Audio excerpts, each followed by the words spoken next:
How to access dark web. இந்த விஷயத்தை பற்றி நம்ம சொன்னாலே வந்துட்டு என்னடா அப்படின்ற மாதிரி வந்துட்டு ஒரு மிஸ்கன்செப்ஷன் இருக்குது. என்னென்னா டார்க் வெப்பில் எல்லாமே வந்துட்டு தவறான விஷயங்கள் இல்லை தீய விஷயங்கள் மட்டும்தான் இருக்குது அப்படின்ற மாதிரி. எனக்கு இது வந்துட்டு ஒரு சின்ன எக்ஸாம்பிள் சொல்லணும் அப்படின்ட்டு தோணுச்சு. என்ன அப்படின்ட்டு பார்த்தீங்கன்னா, காய்கறி வெட்டும் சாதனம் இருக்குது அப்படின்ட்டு வச்சுக்கோங்க. அதை சாதனமாகவும் யூஸ் பண்ணலாம், அதை ஒரு டூலாகவும் யூஸ் பண்ணலாம்.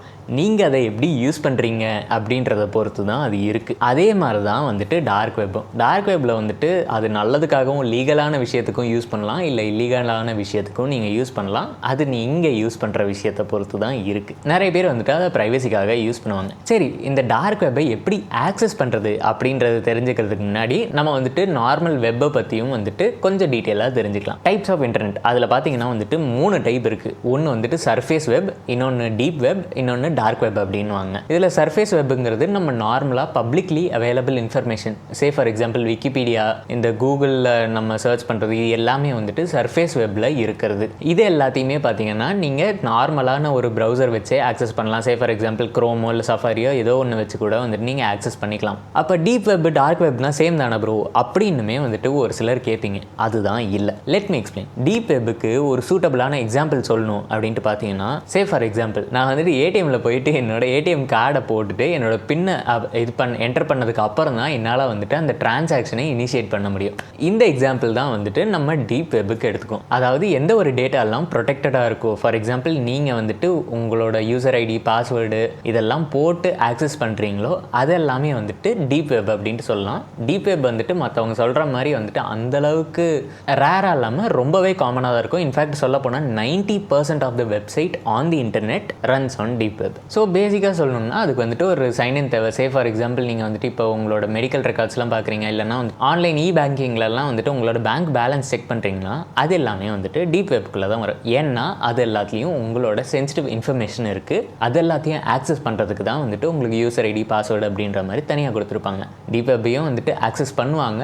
ஃபார் எக்ஸாம்பிள் ஹேக்கர்ஸ் அவங்கெல்லாம் வந்துட்டு அந்த டீப் வெப்பையும் ஆக்சஸ் பண்ண சான்சஸ் இருக்குது. இப்போ பார்த்தீங்கன்னா ரீசெண்ட் டைமில் கூட டேட்டா லீக் ஆச்சு, நிறைய இது ஆதார் ஐடி எல்லாம் வந்துட்டு லீக் ஆச்சு, நிறைய பேரோட பர்சனல் ஃபோன் நம்பர்ஸ், இது ஹெல்த் டேட்டாலாம் கூட லீக் ஆச்சு அப்படின்ற மாதிரி நியூஸ் அந்த மாதிரிலாம் பார்த்துருப்போம். So it is pretty common. சரி, ரைட்டு, இப்போ தான் வந்துட்டு நம்ம கதைக்குள்ளே வருவோம். இந்த இடம் தான் தெரியல இடம், மனசை தேத்திக்கங்க, பயந்துறாதீங்க. டார்க் வெப் இதை வந்துட்டு ஆக்சஸ் பண்ணுறதுக்கு உங்களுக்கு டார் ப்ரௌசர் அப்படின்றது ஒன்று வேணும். டார்னா என்ன? வெங்காயம். ஜோக்ஸ் அப்பார்ட், டார் ப்ரௌசர் வந்துட்டு சிம்பிளாக இது ஒரு வெங்காயத்தோட இதில் அது பிரின்சிபலில் தான் ஒர்க் ஆகுது. இப்போ ஒரு வெங்காயம் எப்படி வந்துட்டு நம்ம உரிக்க வந்து லேயராக அடுத்தடுத்த லேயராக வருமோ அதே மாதிரி தான் டார் ப்ரௌசரும் ஒர்க் ஆகும். ஒன்றுமே புரியலையே ப்ரோ அப்படின்றீங்கன்னா, இதை நான் எக்ஸ்பிளைன் பண்ணணுன்னா நீங்கள் வந்துட்டு நார்மலாக ஒரு வெப்சைட் நம்ம ஆக்சஸ் பண்ணுறோன்னா அது எப்படி வந்துட்டு ஒர்க் ஆகுது, அதுக்கு பின்னாடி நடக்கிற விஷயம் என்ன அப்படின்றது தெரிஞ்சுக்கணும். ஃபார் எக்ஸாம்பிள் நான் வந்துட்டு ஒரு google.com ஆக்சஸ் பண்ணணும் அப்படின்ட்டு நினைக்கிறேன். google.com அப்படின்ட்டு நான் டைப் பண்ண உடனே எனக்கு அது டேரெக்டாக அந்த வெப்சைட் ஓப்பன் ஆகுது. இல்லை யூடியூப்னு நான் டைப் பண்ண உடனே எனக்கு அந்த வெப்சைட் ஓப்பன் ஆகுது, அவ்வளோதானே, சிம்பிள் தானே அப்படின்ற மாதிரி சொன்னீங்கன்னா அதுதான் இல்லை. அதுக்கு பின்னாடி நிறைய ப்ராசஸ் இருக்குது. அதில் ஃபர்ஸ்ட் ப்ராசஸ் தான் வந்துட்டு டிஎன்எஸ். டிஎன்எஸ் அப்படின்னா என்னது, ஒன்றும் இது இல்லை, காம்ப்ளிகேட்டட் இல்லை. அது லிட்டரலியே ஃபோன் புக். ஃபார் எக்ஸாம்பிள் இப்போ நான் வந்துட்டு என்னோடய ஃப்ரெண்டுக்கு கால் பண்ணும் அப்படின்னா அவங்களோட ஃபோன் நம்பரை வந்துட்டு நான் எப்போவுமே ஞாபகம் வச்சுக்கிறதுக்கு, மேபி இப்போ 2K கிட்ஸ்லாம் வந்துட்டு யாரும் ஞாபகம் வச்சுக்கிறது இல்லை, 90s கிட்ஸ்லாம் வந்துட்டு ஞாபகம் வச்சுருந்தோம். 10 ஃபோன் நம்பர்ஸ் 15 ஃபோன் நம்பர்ஸ் வரைக்கும் ஞாபகம் வச்சுருந்தேன் அந்த time. But okay, jokes abort, phone number வந்துட்டு என்னால் ஞாபகம் வச்சுக்க முடியாது. நான் அவனோட நம்பர் போட்டு அவனோட பேர் போட்டு இது ஆஃபீஸா, இதுவா ஸ்கூலா, காலேஜா அப்படின்ட்டு போட்டு நான் சேவ் பண்ணி வச்சுருவேன். ஸோ அதே மாதிரி தான் நான் வந்துட்டு கூகுள் ஆக்சஸ் பண்ணுறதுக்கு google.com அப்படின்ட்டு டைப் பண்ணுவேன். பட் நீங்கள் டைப் பண்ண உடனே டேரெக்டாக google.com போகுமா அப்படின்ட்டு கேட்டிங்கன்னா அதுதான் இல்லை. அந்த google.com அப்படின்றது வந்துட்டு டிஎன்எஸில் போயிட்டு சர்ச் பண்ணும். டிஎன்எஸில் ஆக்சுவலாக வந்துட்டு 142.250.77.142 அப்படின்றது தான் வந்துட்டு கூகுளோட டிஎன்எஸ் அட்ரஸ். இந்த நம்பரை டேரெக்டாக உங்களோட ப்ரௌசரில் போட்டாலுமே உங்களால் கூகுளில் ஆக்சஸ் பண்ண முடியும். பட் ஆப்வியஸ்லி நான் சொன்ன மாதிரி வந்துட்டு நம்பர்லாம் வந்துட்டு ஞாபகம் வச்சுக்கிறது கொஞ்சம் கஷ்டம். அதனால தான் நமக்கு வந்துட்டு டிஎன்எஸ் அப்படின்ற ஒரு விஷயம் இருக்குது. அது என்ன பண்ணணும்னா google.com அப்படின்னு டைப் பண்ண உடனே அதுக்கான அட்ரஸ் என்ன அப்படின்றத பார்த்து அந்த அட்ரஸுக்கு போயிட்டு அந்த வெப்சைட்டை எடுத்துகிட்டு வந்துட்டு நம்மக்கிட்ட கொடுக்கும். இதுக்கு பின்னாடி இன்னும் பெரிய ப்ராசஸ் இருக்குது. அதை நான் தனியாக செப்பரேட்டாக ஒரு வீடியோ, ஹவு வெப்சைட்ஸ் ஒர்க் அப்படின்ற மாதிரி ஒரு வீடியோ வந்துட்டு நான் எக்ஸ்பிளைன் பண்ணுறேன். சரி, ரைட்டு, இப்போ நம்ம வந்துட்டு கதைக்கு வருவோம். அதாவது இந்த டிஎன்எஸ் போகிறப்போ வந்துட்டு ஆப்வியஸ்லி உங்களோட ஐபி அட்ரஸுமே போகும். உங்களோட ஐபி அட்ரஸில் வந்துட்டு உங்களோட ஆவரேஜ் லொக்கேஷன் வந்துட்டு இருக்கும். ஆப்வியஸ்லி அக்யூரேட் லொக்கேஷன் இருக்காது, பட் ஆவரேஜ் லொக்கேஷன் இருக்கும். சே ஃபார் எக்ஸாம்பிள் நீங்கள் வந்துட்டு எந்த ஏரியாவில் இருக்கீங்க, சென்னை நாவலூரில் இருக்கேன் அப்படின்னா அந்த ஏரியாவோட ஐபி அட்ரஸ் வந்துட்டு நம்ம எந்த சைட்டுக்கு ரெக்வஸ்ட் பண்ணணுமோ அந்த சைட்டுக்கு போகும். அதில் வந்துட்டு உங்களோட கண்ட்ரி, இது ரீஜன், அந்த இன்ஃபர்மேஷன்லாம் இருக்கும். இதனால தான் ஒரு சில வெப்சைட்ஸ்லாம் வந்துட்டு நீங்கள் ஆக்சஸ் பண்ணணும்னு நினச்சா இது உங்கள் ஏரியாவில் பிளாக்டு அப்படின்ற மாதிரி வரும்.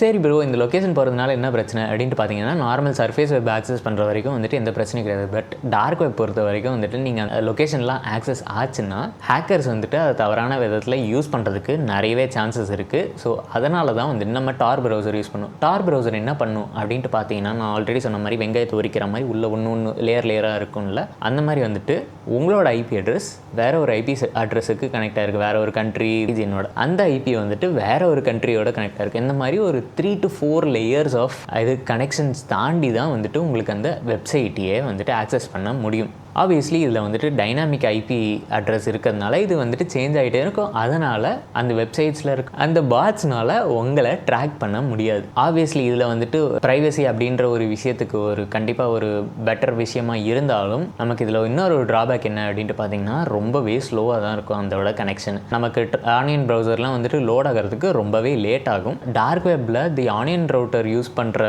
எல்லா சைட்ஸுமே வந்துட்டு .onion அப்படின்ட்டு முடிகிற ஒரு எக்ஸ்டென்ஷன் வச்சு தான் வந்துட்டு இருக்கும். சே ஃபார் எக்ஸாம்பிள் இப்போ google.com, youtube.com அப்படின்ற மாதிரி நம்ம எப்படி இது எக்ஸ்டென்ஷன் வச்சுருக்கோமோ அந்த மாதிரி .onion அப்படின்ற எக்ஸ்டென்ஷன் வச்சு தான் வந்துட்டு தி ஆனியன் ரவுட்டர் ப்ரௌசரில் இருக்க எல்லா டொமைன் நேம்ஸும் முடியும். ஆல்தோ நீங்கள் வந்துட்டு டார் ப்ரௌசர் வச்சு வந்துட்டு நீங்கள் அதாவது டார்க் வெப்பில் இருக்க சைட்ஸை நீங்கள் ஆக்சஸ் பண்ணாலுமே வந்துட்டு ஹேக்கர்ஸ்னால உங்களோட டேட்டாவை வந்துட்டு எடுக்கிறதுக்கு வாய்ப்புகள் நிறையவே இருக்குது. ஸோ அதனால் ஆப்வியஸ்லி ஜென்ரலாக சொல்கிற மாதிரி வந்துட்டு லிங்க்ஸ் எதையும் கிளிக் பண்ணாதீங்க, அதே மாதிரி வந்துட்டு அங்கே எதுவும் இன்ட்ராக்ட் பண்ணாதீங்க. சும்மா போயிட்டு பார்த்துட்டு வேணா வரலாம். சரி ப்ரோ, யார் டார்க் வெப் யூஸ் பண்ணுவாங்க அப்படின்ட்டு பார்த்தீங்கன்னா, மோஸ்ட்லி இந்த கவர்மெண்டல் கம்யூனிகேஷனுக்கு, அதுக்கப்புறம் வந்துட்டு இந்த ஆர்மியில் ரொம்ப ஹையர் ரேங்கிங்லாம் வந்துட்டு அனானிமஸாக சேட் பண்ணணும் அப்படின்ற மாதிரி கம்யூனிகேஷனுக்கு யூஸ் பண்ணுவாங்க. அண்ட் ஈவன் ஜேர்னலிஸ்ட்ஸு, விசில் ப்ளோவர்ஸ், இவங்கெல்லாம் வந்துட்டு அவங்களோட ஐடென்டிட்டியை ப்ரொடெக்ட் பண்ணுறதுக்காக வந்துட்டு இந்த மாதிரி டார் ப்ரௌசர்ஸ் வச்சு அதில் இருக்க சேட் ரூம்ஸில், அதில் இருக்க சேட்ஸில் வந்துட்டு இவங்க இது பண்ணுவாங்க. ஆப்வியஸ்லி நான் ஆல்ரெடி சொன்ன மாதிரி வந்துட்டு இது அந்தளவுக்கு செக்யூர் கிடையாது. ஈவன் நிறைய பேர் வந்துட்டு மாட்டியிருக்கவும் செஞ்சுருக்காங்க. இந்த மாதிரி டார் ப்ரௌசரில் பெரிய பெரிய ஹேக்கர்ஸ்லாம் வந்துட்டு பேர் கூட வந்திருக்கு. ஸோ அவங்களுமே வந்துட்டு மாட்டியிருக்காங்க. ரைட்டா? I hope this video is informative. And நான் வேணுன்னா டார் ப்ரௌசர் வந்துட்டு இன்ஸ்டால் பண்ணி எப்படி ஆக்சஸ் பண்ணுறது அப்படின்றத பற்றி வந்துட்டு ஒரு ஷார்ட் வீடியோவை வந்துட்டு ஃப்யூச்சரில் போடுறேன். அதை பற்றி நீங்கள் என்ன நினைக்கிறீங்க அப்படின்ட்டு கமெண்ட் பண்ணுங்கள். ரைட்டா? ஸோ இதே மாதிரி இன்ட்ரெஸ்டிங்கான கண்டென்ட்டுக்கு என்னோடய சேனலில் செக் அவுட் பண்ணி பாருங்கள். ஸோ அடுத்த வீடியோவில் பார்ப்போம். என்ன போய்